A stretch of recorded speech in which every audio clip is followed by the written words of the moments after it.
5 cents more for that Hawaiian mango. And so he's taking that business model one step further and saying, I got Hawaiian dirt for you.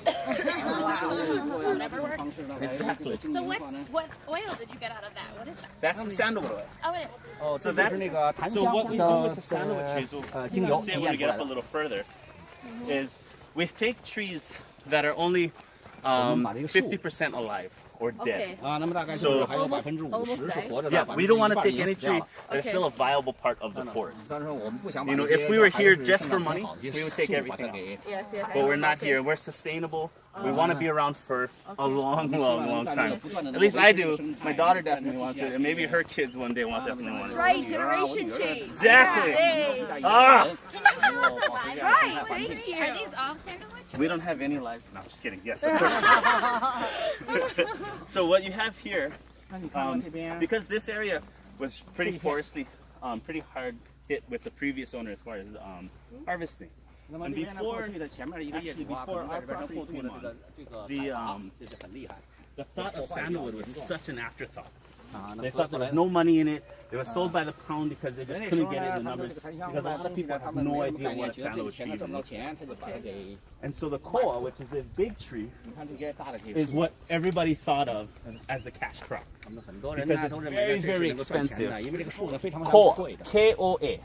Go into any art store, any jewelry store, you're going to have koa in there. And koa is, they make tables with it. So my cousin, which is out here, and he's taking off the dead koa that's on the ground. Wood, yeah, hardwood. So with the koa, they make tables and stuff like that with it. And like a koa table, a full koa table that sits 6 people, will sell anywhere between $10,000 and $14,000. Wow. So you've got one board foot, which is 12 inches by 12 inches by 1 inch, can fetch a price of up to $30 a board foot. And so everybody would come in and they'd cut down every other tree and plant these koa trees. And this is kind of one of the hard parts of where it was. But if you look, trying to see if we can find one from here. Right on the other side of the hill, there's like 50 sandalwood trees. But they're all little. So we take out a tree that is dead or dying. And the way they classify that is that if the canopy is 50% of its tree or less is intact, we'll harvest that tree. If it's got 50% or less of its bark intact, or its cambium layer is exposed, we'll harvest that tree as well. Because we don't want to take a tree that is still viable to the forest, making seeds and a part of the forest. But what we want to do is make sure that we take out the tree before the roots have died. Because the sandalwood tree is semi-parasitic, meaning it can't fix its own nitrogen. And so it needs a buddy, or it needs a host tree. And the host trees that we use are legumes.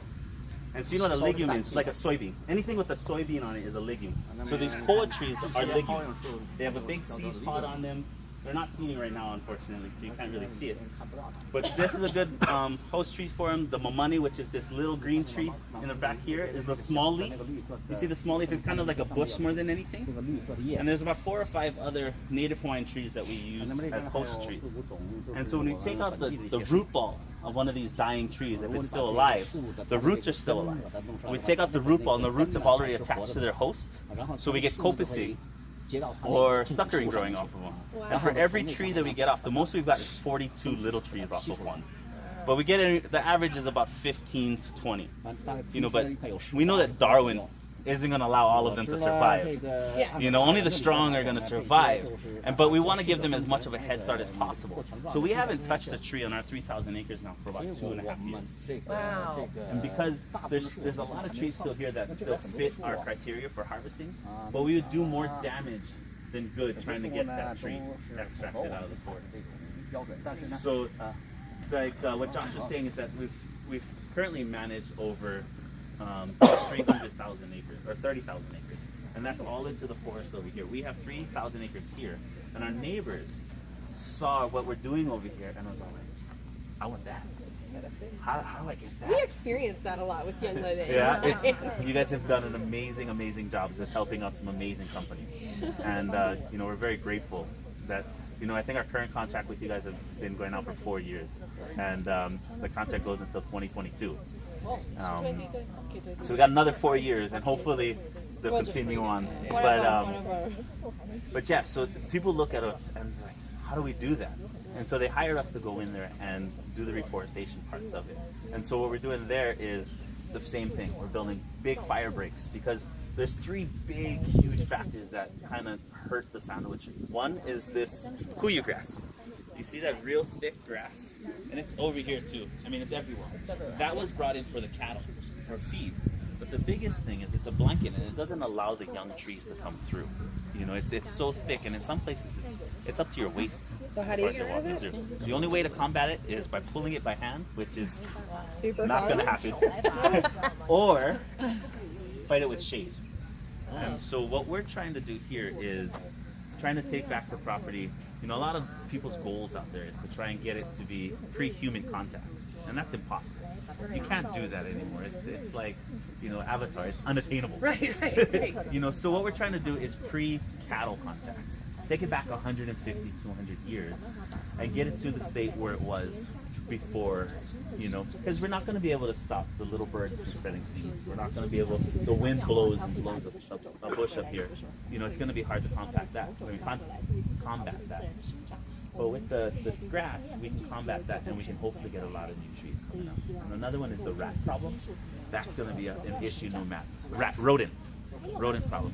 Because the seed for the sandalwood tree is it's like a mini macadamia. And so it's got a little less. They want it a lot. So in this dryland forest, there isn't much for them to eat out here, other than the seeds off the plant. And the sandalwood tree is like their Snickers bar. You know, they're in love with it. So that's a big one. And then the other one is the ungulate problem, or the cattle problem. Wait, so what do you do about the rodents? Like when you plant them? There's the only thing that we Spray. can do is Snakes. yeah, bring in snakes and mongooses. Chop them So all what we have to do is collect the seeds prior to them being eaten. And so that's where a big part of our job out here is to walk through the forest during seeding season and collect the seeds and grow it in our seed house here. And then outplant them when they've already grown. So about 3 or 4 years ago, we came out here and we kind of put the carriage before the horse. You know, and we didn't really protect our forest before we planted these new trees. And I mean by protect the forest is we didn't have fences up there. We don't raise cattle. We don't raise horses, so we shouldn't need fences. It's the other people's concern to keep their animals in their property. And they just have it. And so what we had to do, we spent over, I want to say $3.5 million in fences.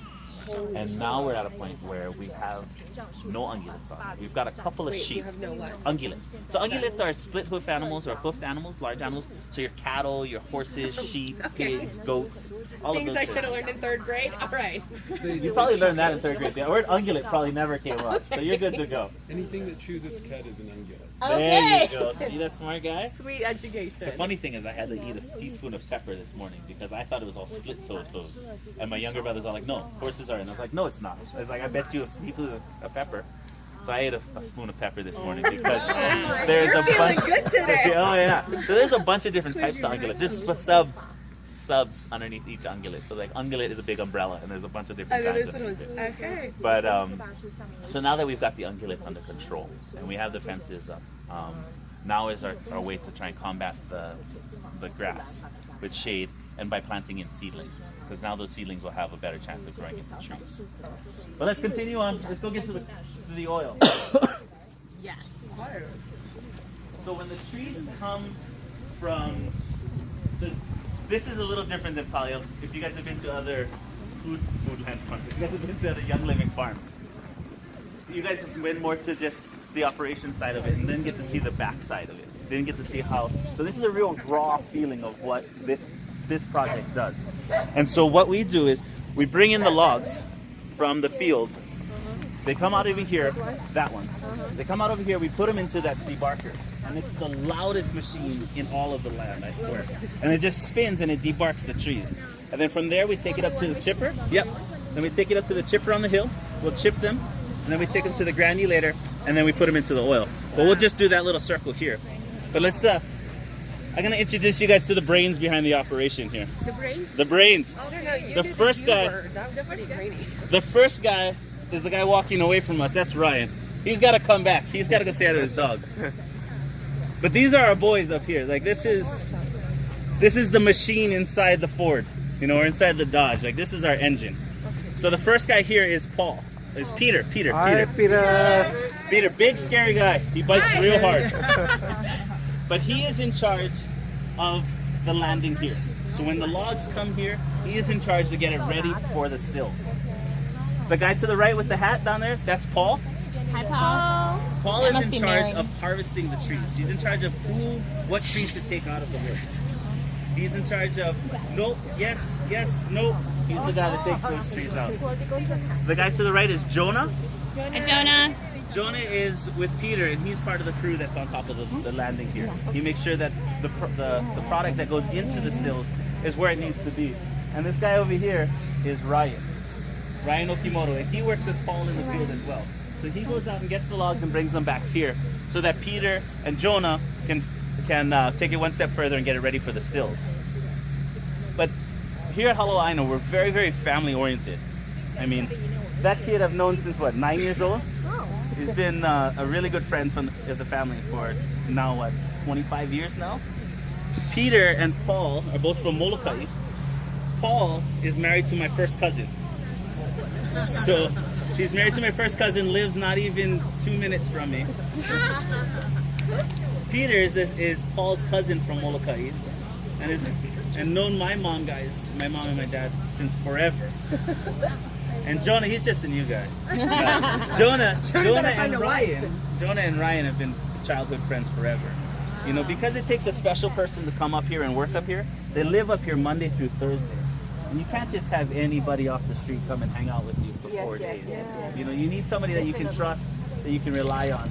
And these guys, they got that family oriented going through strong. Very, very, very family oriented. You guys have anything to say? He's not scary, trust me. He's super, super nice. But if you look at these trees, so these are the 3 different types of logs that we get from the woods. So this far one on the right hand side is the deadwood. And that has been out there dead, has been standing on, and it's completely dead.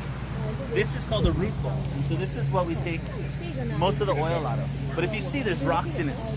And if you look at the very center of the trunk, you see how the rot has already started in? You see this area? Fungus has already started to come in, and this tree is dead, but it's or dying. So we know by having a part of the bark that will be exposed, and will allow little pinpoints where fungus can get in. The tree itself can protect itself quite a bit because the oil is antifungal, right? And it's antimicrobial. So it'll stop it from going in. But if there's a large area, it can't. It's just going to lose that battle. It can't fight that strong. And then this is our mixed logs that we get. So this, if you guys want, if you guys come and you guys... Whoa! Smell this. You guys can smell it. You guys will be able to smell it. You can smell the cardboard part of it. Kelly asked Justin. Justin, why is it not Royal Hawaiian Sandalwood anymore then? Why is it just Sandalwood? That's a different oil. Why is that different? You guys don't sell our Royal Hawaiian Sandalwood. Not anymore. You guys put it in blends. Yeah. So because you guys the U.S. market is so large and the demand is so big, they couldn't keep up with it. Because we're a zero waste company here, we have to put a cap on how much oil we give to Young Living. To be sustainable for one part, you can't go out there and be like, okay, you guys want 300 kilos? Here's your 300 kilos. We have to be able to be sustainable. And we're a zero waste company, meaning that we have a lot of byproducts. So you see that pile of the sawdust that was over there, the spent chip that we talked about? So we only can give away about as much as we make now. Not give away, sell as much as we can make now. We also make this thing called hydrosol. And hydrosol is what, because we steam distill our oil out of the wood. So the hydrosol is the water that we use through it. And it's got a lot of properties in it. And we just did a bunch of studies on it. And it's actually a Series 2 antimicrobial, which means you can do anything with it other than inject it. Wow. I don't know why that's an injected, but inject it. But you can take it internally. You can take it internally. It's got a pH level about the same as vinegar. So it doesn't rot, it doesn't grow any funguses in it itself. And it'll kill staph in less than 2 days. You know, and so people are talking about using it as hand sanitizers, cleaning systems. Gotcha. And so we're actually going to Amsterdam in April to try and sell this product. Why isn't Young Living using it? You guys talk to them. Yeah, they will. I'm We sure. tried. Really? But there's so much growth in Young Living. You guys are expanding so much. We'll talk to one person, and then Yeah, you got 5 months later else. we'll have somebody else. Okay, 5 so months later. explain to me one more time. So this is sandalwood. This is a sandalwood tree, correct? But why? I still don't. So Royal Hawaiian sandalwood is a different tree? No. We only produce Royal Hawaiian sandalwood. The sandalwood that you guys are purchasing with Young Living, that is just sandalwood or sacred sandalwood, Yes. Sandalwood. Yes. is not from Hawaii. He's It's not from our right. farm. Okay. So we but- have infused products. But so this is Royal Hawaiian This is sandalwood. Royal Hawaiian We're sandalwood. just not bottling it and putting it in Royal Hawaiian sandalwood bottles anymore. We're just using that to add to blend. Because it's limited Yes, area. I get So that. different Okay. parts, different Young Living markets, like Young Living Australia, because they're a little smaller Yeah. and they can't get the same amount of oil, they can purchase the Royal- RHS. Yes. That's what I was told. But this is Royal Hawaiian This is sandalwood. Royal Hawaiian That's sandalwood. what I was trying to Inside understand. our Okay. education center, you'll be able to purchase Royal Hawaiian sandalwood. Oh yeah! Thank you. But, so we'll go down here. We'll go down to the granny later. No, we can't get it. No, I'm about to. Okay, so you're gonna have to put me on. Okay. Okay, where are you from? Malaysia. Malaysia. Oh, do you know Yanni? Yanni Banawi? Yoni. Yes, I know her. Thank you. Can you send it to me too? Okay, here, you gotta be. The funny thing is, we get people that teach elementary school that'll burn them. Alright. Yeah, when kids first come in from recesses and stuff, To calm them they'll down. calm them down. Exactly. So with diffusers and stuff, they'll put in our oil and everything like that. Oh, okay. The big log over there, they make it smaller. Yep. And then like this, you make it like this, or Yep. So what we do is from those logs, once we get them debarked, because we want to take off as much bark as we can, because the bark will actually turn it red. You know, in the Hindu religion, they have the red dot. That's sandalwood. And so that's how they get that red color. So if you were to leave the bark on it, it would stay red. And so what we do is we get there from there, we get to the chipper, and this is the size of the chips that it comes out to. Oh, but this is too big for us to get the oil out of it. We want more surface area. And so the more surface area we get, the more water and the more the distillation can impact through the chips, and we can draw out as much oil as possible. And so the happy medium we found is this. So this is our chips that we put into our distill. So this, you guys can smell that. There's a lot of oil in there. And so good listening to you though. First you bring it to and then we get to it. So what we found is the 11 millimeter mark is our best size that we can get it to. It's got enough that size. 11 mm. 11 mm. Because if it gets any smaller than that, we get this, and this is a byproduct of dust. That looks like sawdust. Yes. So this is basically the sawdust inside of it, and so we can't put that inside of our distill because it'll expand too much. And when it expands too much, the pressure inside their volume it'll be too high, and you're just making a bomb. And also, because it's starting to chill and it'll go through our pipes and everything, it'll clog in there, and it'll just be a huge. That was my thought. So it's too So small and it's it too clogs small. in. The expansion rate is too big and it clogs up. So that's what we use. So if you guys put your hand inside it, you know. So this product, this machine right here, was brought up. Where's James? Right up. Oh. So James is our engineer here on island. James over here is the engineer on island. And you know how we're all family? That's my dad's high school classmate. Yeah. Really? We brought him back from Oregon. He was living in Oregon at the time. We came down and we're like, hey, Hawaii. we need your love back over here. You know, and because, you know, we got so many different characteristics up here, so many different characters up here that we need to be able to work together. And, you know, we've got 5 OGs, I think. Peter, James, Paul, Peter, Paul, James, Ryan. Yeah, Mary, we're all married. Yeah. But they've been here since the beginning. You know, and then we've hired on some other people that it's like, we call it a 1 in 10. One guy in 10 will last 3 months. And then of those, 1 in like 20 will last a year. It's just because it's a hard life. You know, and because you're up here a lot, you're away from your family for 4 days out of the week, it takes a little bit of time. But all of you live on the island? All of us live on the island. Yeah. We had to import this guy from Oregon, like I was saying. So he came down, brought his wife back home from Oregon. Hey These babe, guys we we're had moving to bring- Hawaii. I'm sure she was real sad. Yeah. Related to our regional president of Asia Pacific. Yeah. He's from this area. Oh yeah. And his name is Tai Tolman. Hi, Tolman. Yeah. Tolman. And he's like, yeah. He must be a good-looking guy then.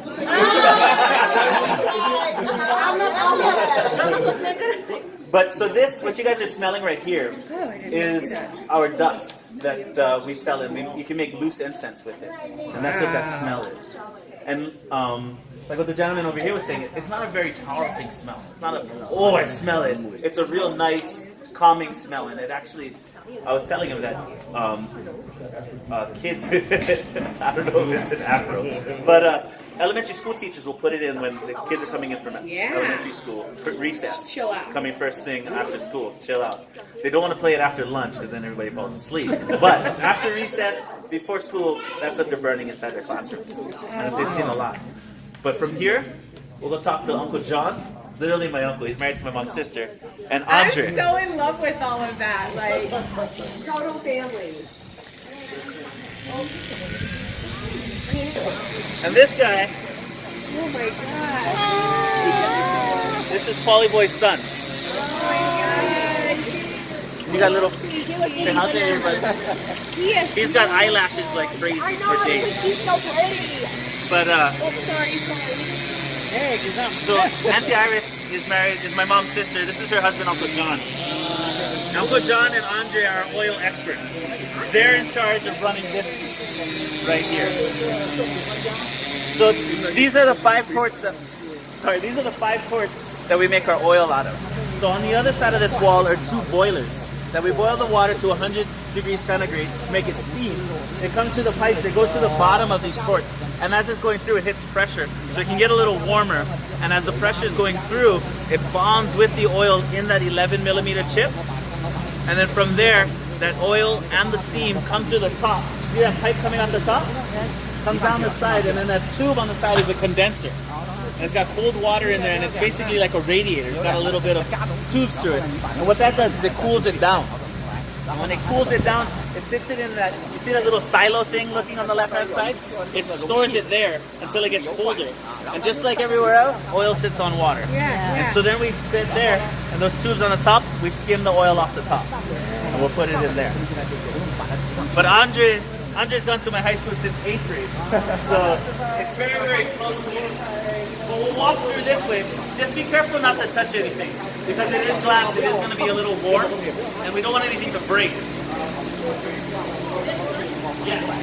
So this is oil. That's my favorite part. So this is the oil that we get out of it. So this tube, this is where it sits if the water is boiling up. And so with this lever, we are allowed to control how much water is getting put in here. And this tube connects to this tube, and we collect the oil off of that. So you can see if I put this lever up, the level of oil goes up as well. If I put this down, the level of oil goes down. And what that allows us to just allow just enough oil to get through so we can collect it. So when we collect it, it's still cloudy. Like, I don't know if you guys have seen a Royal Hawaiian Sandalwood oil for a little while, but it's not this cloudy. It's very clear. From here, we have to take it into our facility back there, and we put it in a bath of 40-degree water for 72 hours. And what that allows it to do, we keep it at 40 degrees centigrade because there's 2 properties in there that we cannot lose. It's the alpha santalol and the beta santalol, and that's where its big antimicrobial properties come from. Beta santalol boils off at 50 degrees centigrade. So if we could put it at 60 degrees and it would clear in a day, but we would lose a lot of those properties that we need to keep. And so we keep it at 40, we let it sit for 72 hours, and then we store it in our stainless steel vats before we send it to Young Living or wherever else around the world.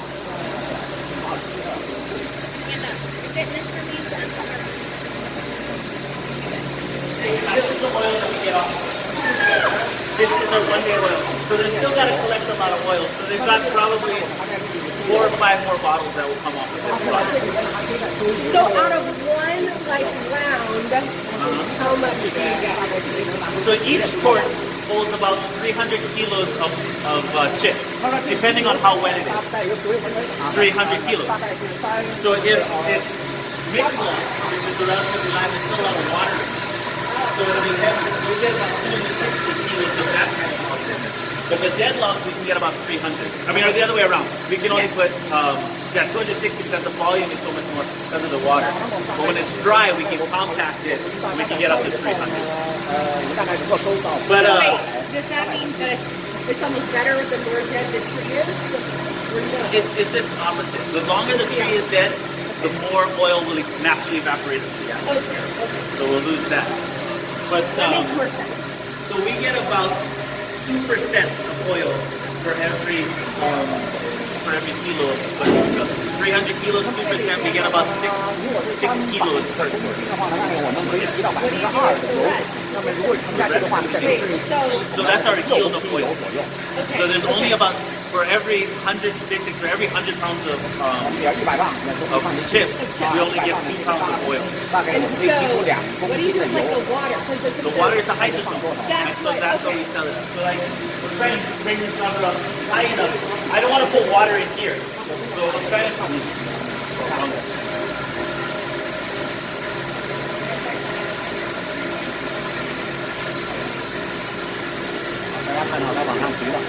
There's too much oil.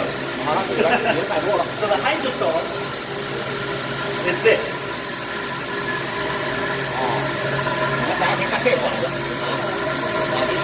So that is the water that's underneath here. There's too much.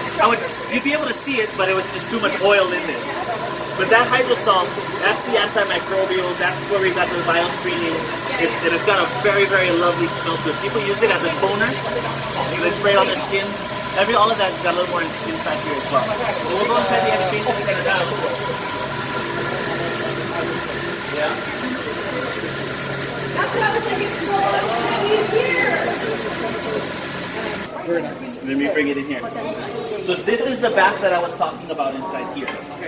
So this is the bath that's held at 40 degrees centigrade. 40 degrees centigrade for 72 hours. So we sit in there for 72 hours. And if you guys can peek over, you can see the clarity. And that is our finished product. You want me to show the So from there? No, I don't want to go in there. Oh yeah. This is my mom. That's my mom, Lillian. This guy right here, Uncle Sean, he's one of our salesmen. He's my dad's college buddy. And his wife, Auntie Melissa.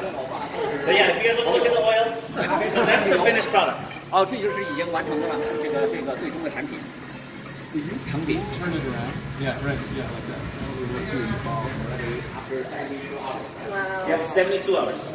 72 hours, and then we put it in those stainless steel vats over there. So for the vats, we bottle it, we sell it in there. Yeah, so there's a water bath. Yeah, the water bath. So we don't want the water to go back inside, so we put them inside there. And so the water, we keep the water at 40 degrees centigrade because we don't want to have the whole room at 40 degrees centigrade. So we put the water inside so the water bottle stays at 40 degrees centigrade. The water bath that's inside of it stays at 40 degrees centigrade. it makes the color from cloudy color to Because the cloudiness means that there's a little bit of water suspended in it. And that little bit of water that cloudies it gets evaporated. Yeah. Yesterday we closed everything up and we left the bath on. We just kind of spaced it. All of the windows were fogged because everything else was, oh, we probably should do this. Okay, wait, but the black, like the other farms that you refrigerate is 40 degrees centigrade. The 40 degrees centigrade is really warm. Oh, it is. It's right below, so boiling is at 100 degrees centigrade for water.